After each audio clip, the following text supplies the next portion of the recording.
just announced a very big roster swap coming from their Halo 2 anniversary roster into a new roster for Halo 5. They're dropping 3/4 of their current players and picking up 3 new players. So their Halo 2 anniversary roster was Ninja, Ares, Spartan, and Shooter. And they're dropping Ares, Spartan, and Shooter, and they're bringing in Chig, Mikwen, and Ace. So off the bat, this already sounds like a really big upgrade in terms of where their old roster was for who their new roster is. Like, even if they were just playing Halo 2, this sounds like a much better roster. But in order to really understand what this is going to look like, I feel like we need to look at who Team Liquid is as an organization first. And one of the biggest things is Liquid's history. These guys got their start in StarCraft Brood War, one of the expansion of the original StarCraft. And this game came out in 1998. Liquid has been in the esports scene and playing this game longer than almost any other organization in Halo. I think the only one that actually can rival Liquid in terms of age is Evil Geniuses. Besides that, you have all these much younger organizations that a lot of which got their start in other esports, like Counterlogic Gaming from League of Legends, Denial. I think maybe got their start in Call of Duty. But these teams that have come into the Halo scene with a lot less experience than someone like Liquid, who's been fielding teams in games like Hearthstone, Dota, Counter-Strike. They have players in League of Legends. They've got streamers for fighting games. Liquid has a very well-developed roster and infrastructure, and they're so much bigger than any other of these organizations, with the exception of probably Evil Geniuses. And with that comes a lot of experience. One thing that Liquid has over almost everybody else in the Halo scene as an organization is they've got so much experience. They've been doing this longer than anybody else. And there's a certain maturity that comes to that I don't think we see in the Halo scene. It's not very prevalent. So one example of that, if you look over toward the League of Legends scene, the Liquid League of Legends team, they acquired the team back in 2014, toward the end, when the old Curse roster put their team up for sale so they could promote Curse Voice. Liquid picked up Curse's roster, and in the midst of this, Curse had negotiated a deal to bring over a all-star Korean player named Piglet, who was considered by many to be one of the best in his role in League of Legends. He'd won the 2013 World Championship on a team that a lot of people still consider to this day to be the greatest roster ever put together in League of Legends. So Piglet is this god that's supposed to come to the North American League scene for Liquid and just start absolutely ripping everybody else in that role to shreds. And everyone's so hyped for Piglet, everyone's so excited, and there's a problem. He can't come to North America right off the bat in the first week of the League Championship Series because he has a visa issue, I believe. So Liquid has to put in their substitute player, a young, unproven guy in the same position by the name of Keith. Keith comes in for the first week, and I believe Liquid goes 2-up. They come out great from the first week with this substitute player in the same position as Piglet, and they've got a great start. Everyone on Liquid's excited. They're like, oh man, Liquid as a team looks really good. I'm very glad we have this substitute player, Keith. Great, backup in case anything were to happen to Piglet, or if we need to keep playing with these visa issues, because North American League is plagued by visa issues. So they're really happy to have this good substitute of Keith, but they're waiting on Piglet. Piglet comes in for the second week and drops the ball hard. Piglet flops. And everyone's just kind of left scratching their head thinking, how did Piglet, this all-star, flop? And they're thinking, it's the second week. Let's not worry. Still needs time to gel with the team and so forth. But then the rumors start to circulate. Then people start to kind of whisper through the grapevine, hey, Piglet's having some problems with this team. He's not gelling with them. He's apparently quite hard to work with. Then a rumor comes out that Piglet has actually quit on his team in scrims because he felt like their certain strategy and team composition in League wasn't even worth practicing against the rest of the team. So this is 4-person versus 1-person kind of dissonance going on. And Piglet, with this, he's easily the most well-accomplished player, has the best trophy case, the best record of anyone. He's the best player on this team, is butting heads with all 4 other members of the team.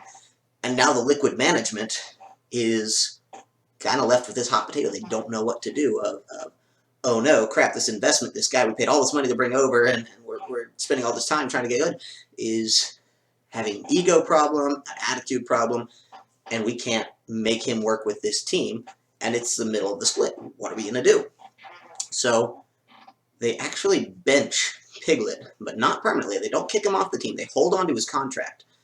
They bench him and put Keith back in, and then they start fielding Keith in their actual competitive matches, and they start winning again with Keith, where they're not winning with Piglet. And everyone is exploding. They're saying, keep Keith, bench Piglet, get rid of him, or hold on to Piglet. You guys are idiots for not keeping to play him and waiting for him to gel. And why are you even wasting your time with Keith when you need to be focusing on putting all your eggs in this basket? And Liquid just keeps swapping out this rotation.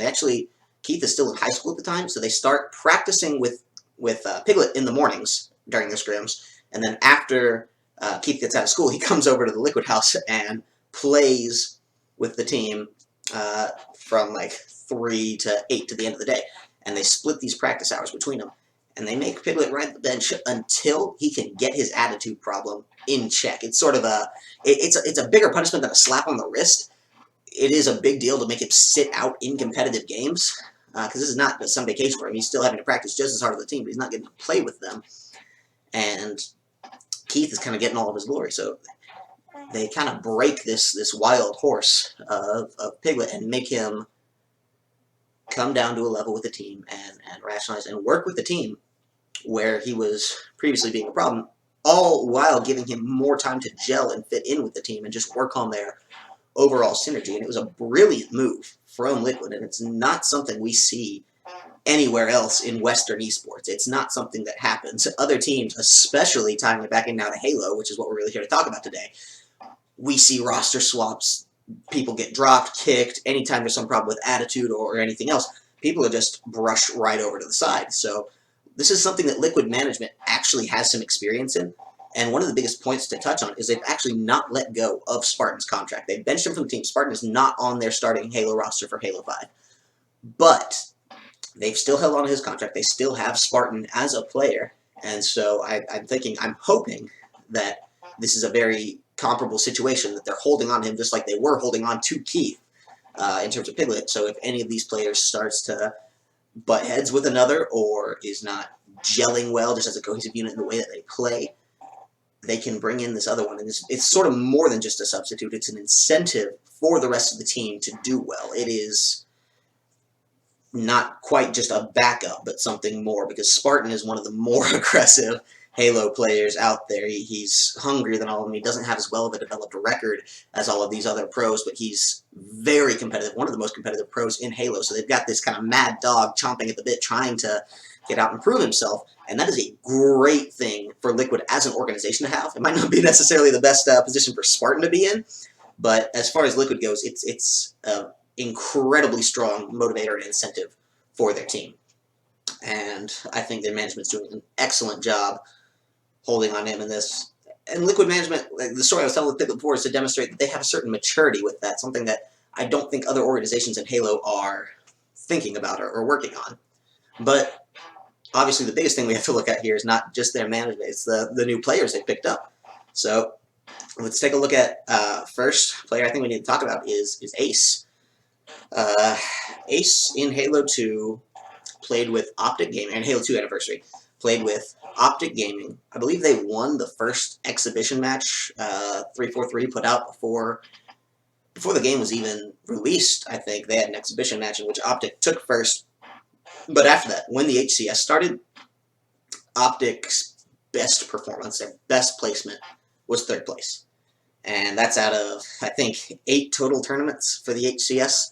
The rest of those 7 tournaments, they finished with like a 5th, 6th average, just not putting up any numbers, kind of one of those B-list teams. No one ever expected Optic to win. No one ever expected Optic to come out huge. And Ace was kind of this B-lister for all of Halo 2 Anniversary. He was not playing as well as any of the other 3 on his roster. Chig, Miquin, and Ninja all were having much more success in this game than Ace.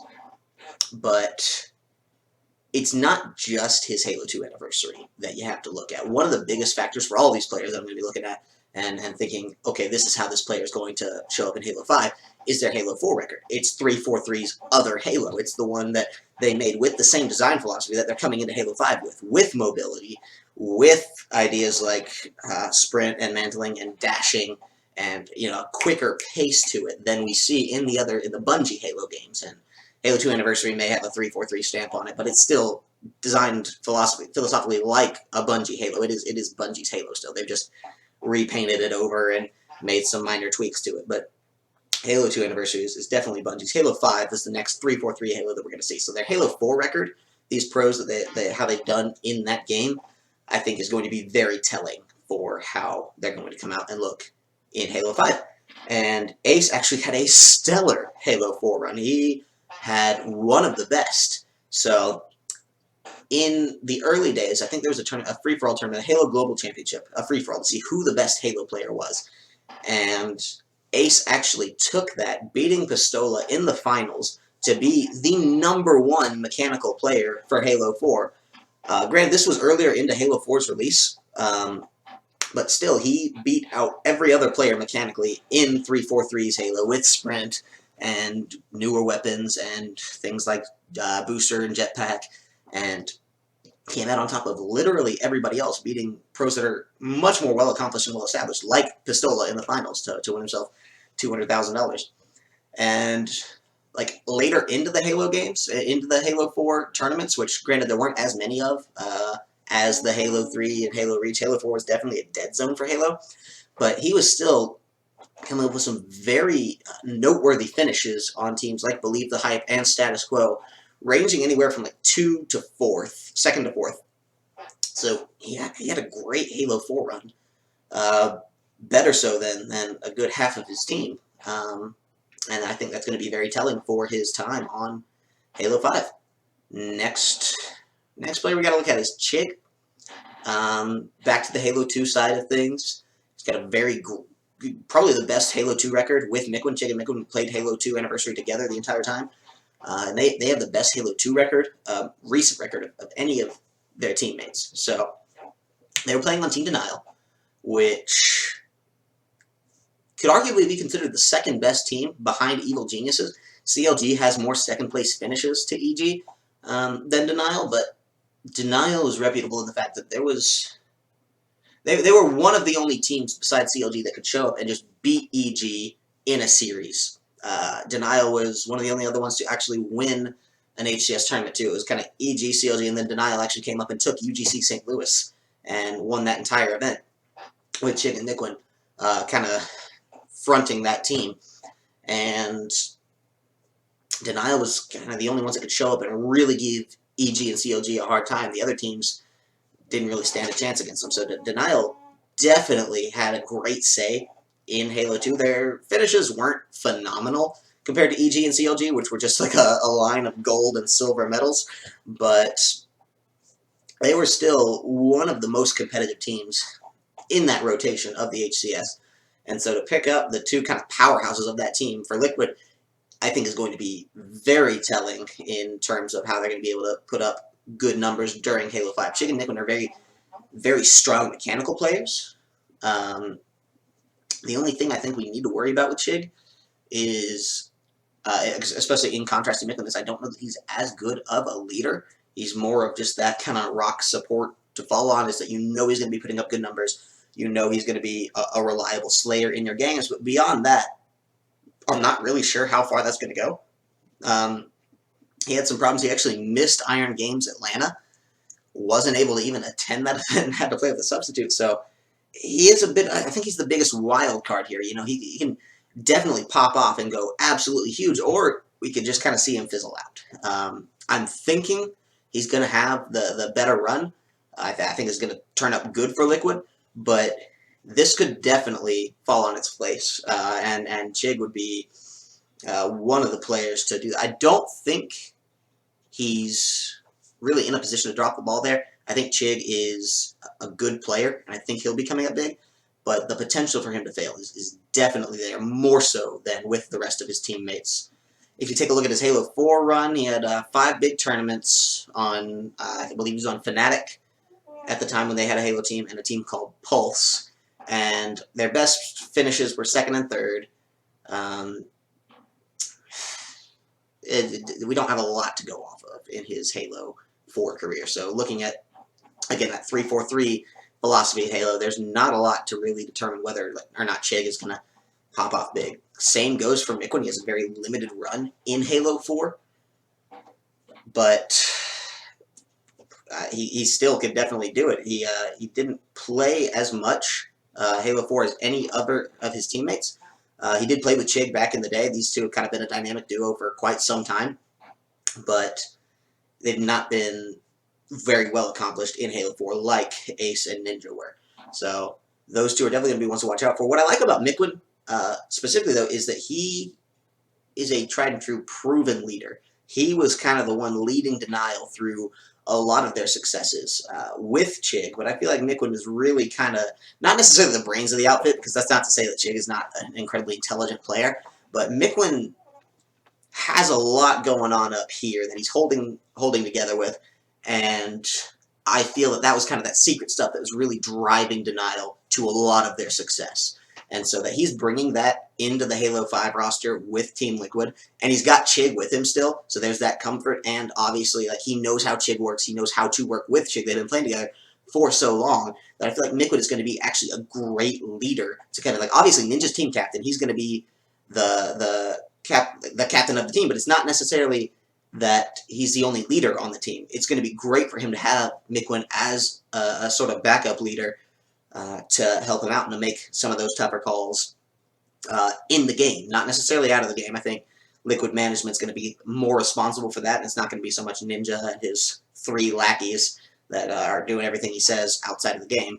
But I think Mikwen is going to be a huge force and center of leadership for the other members under Ninja, and that's going to take a lot of that weight off of Ninja's shoulders.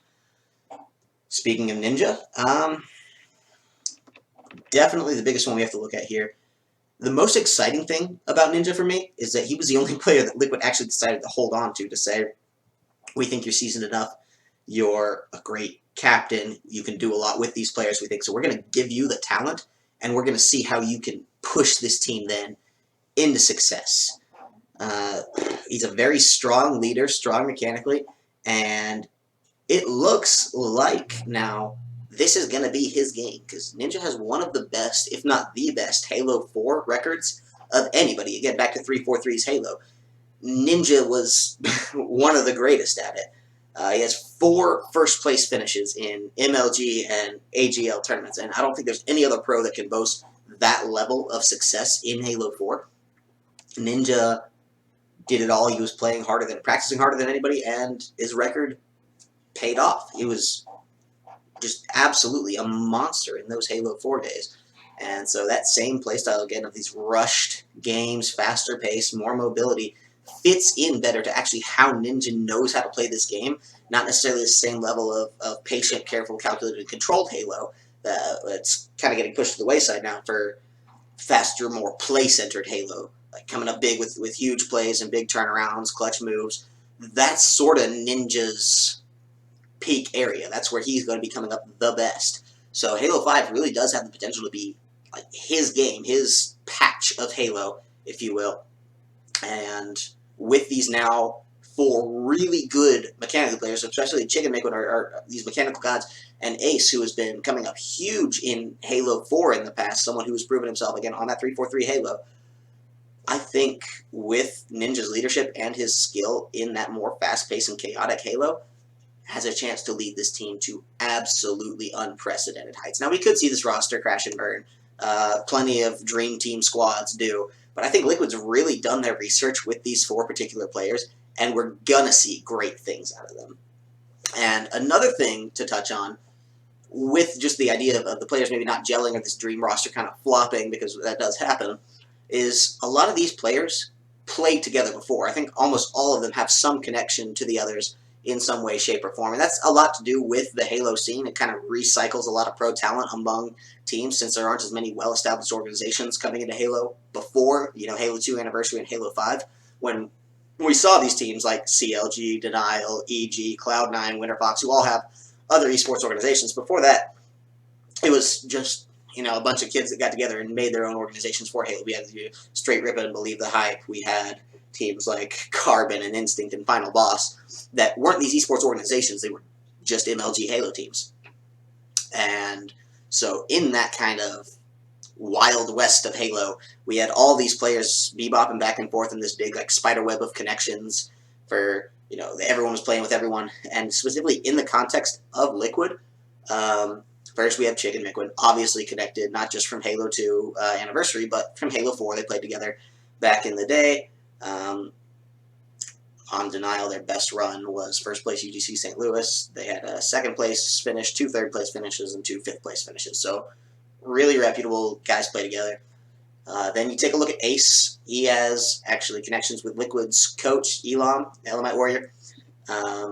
Was coach for Optic, now coaching for Liquid. So Ace and Elam have a history together, which actually could prove dangerous if one player is favorited by the coach of the team. I don't know necessarily how much power a coach is going to have in context toward like management or just in terms of other esports. Like if you look to League of Legends, you get the impression that a lot of the coaches are making the heavy-handed decisions for the players. I don't think that's necessarily the same context for Halo. I think the coach is more of an assistant for things like call-outs, map timers, and just a general information hub, and he's not making those same calls. That's more in the hands of the players to decide the overall strategy. But it still adds an interesting dynamic, and it still does leave a lot of room for something to go wrong if a player and a coach have a stronger relationship than the other 3 players and that coach. There's just too many variables going on there, and favoritism could be huge. That said, Elam is a professional. He's been doing it just as long as anybody. He knows how the game works, and I don't think he'll let that happen. He's proven himself to be very talented as a coach. He was talented as a player, and that's not something that I expect to happen, but it is something that I worry could happen. Other connections, Ace and Chig. It's a pretty weak connection. They played on a team called Breaking Point back in Halo 3 and just had a terrible run. I mean, they played together, but that was it. They didn't show up big in Halo 3. They weren't a predominant team. No one even remembers Breaking Point. Ninja and Mikwen. Again, another weak connection. A team called Turning Point that actually had Walshy in it. They were on a reach run, and they just had consistent 9th place finishes. Like, they have an entire row of 9th place finishes. Just nothing good coming up in reach. I think that was actually right before Walshy retired. And they just weren't, like, Ninja and Mikwen played together again, but they weren't on a good team. They weren't, I don't know if it was that lack of cohesion or whether or not they were just past the prime. They didn't fit the reach fact. Whatever it was, Turning Point never went anywhere in Halo Reach. But I think the point of these connections mostly is that they show that these players understand each other professionally. Like, you have Ninja and Mikwen who play together, Chig and Mikwen, Ace and Chig, Ace and Elam, and you can extrapolate from that the idea that these players are going to be, if not at least working well together, at least all through the game enough and experienced enough to know how professional Halo works and how it is to play with a Halo team. How it's not just like we've seen a lot of other teams or a lot of younger teams in other esports where it's 5 best friends get really good at the game and make it together. This is more of a professional ideal. It's actually one of the few areas I think that Halo does boast some professionalism, is that a lot of these pros have been through the cycle so many times, playing with different teams. They've all kind of played with each other at some point or another. And even though those rosters may not have gelled and become either cohesive enough or just have the mixture of the right stuff, those rosters may not have come up huge.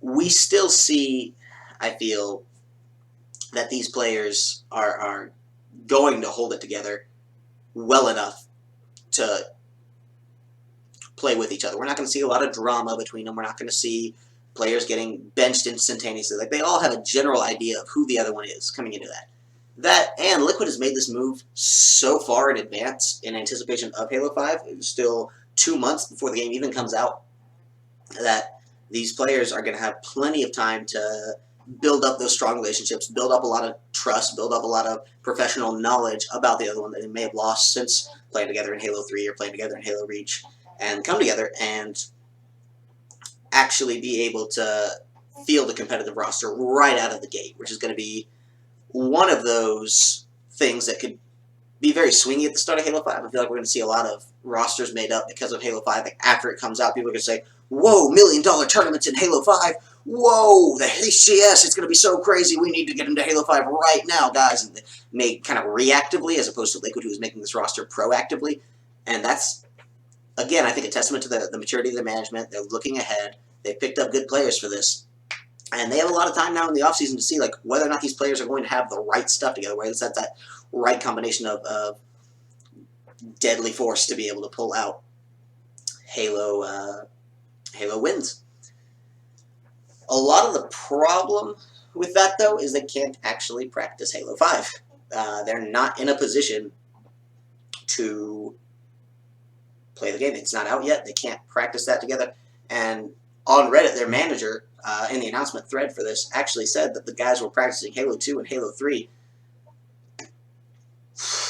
Got to question why they're not playing Halo 4, why they're not on that 3-4-3 Halo. Wondering what exactly, besides just the basic team synergy, what Halo 2 and Halo 3 are going to do in terms of preparing them for Halo 5. Because there's so many different dynamics just mechanically. Dash, mantling, sprinting, shield management with said sprinting because of the changes that 343 has made to sprint, where your shields don't come up until a certain time after sprinting. And not really sure these players are going to be getting the practice that they really need just in terms of Halo 2 and Halo 3. Like, the roster could do pretty poorly together in Halo 2 and 3 practice when they could be doing well in Halo 5 practice, maybe even Halo 4 practice. So there is a danger there. I think if I'm Liquid's coach or management, I would be having them play Halo 4 in anticipation. Obviously, they probably know something that I don't know in this, but it's just a weird ground there. I'm not really sure the justification behind that decision, especially if these players aren't gelling well together in Halo 4, or Halo 2 and 3, and Liquid kind of gets panicked and says, oh no, these guys can't work together, oh no, these guys aren't able to put up results in this old Halo game, and it would be a shame if Liquid made rash decisions about these players and kicked some out or brought new ones in, made some roster changes based on an outdated model of Halo, based on a Halo that's not relevant in the context of Halo 5. And obviously, it's still the same idea of Halo at the core, positioning, map control, and talented gunfights. Like, that's the core is not going to change. But there are going to be so many different things that I'm sure we're going to see players that were very talented in 2 and 3 that aren't going to be able to adapt to that new style of Halo, the new flavor and genre of the way this game is played at the faster pace. So that is a concern, but I feel like in general it's a better move for Liquid to be doing this so far in advance, especially with as seasoned as their management is. I think they really have a good idea of what's going on, a great grasp of the situation, and I'm going to be excited to see what this roster can do in Halo 5.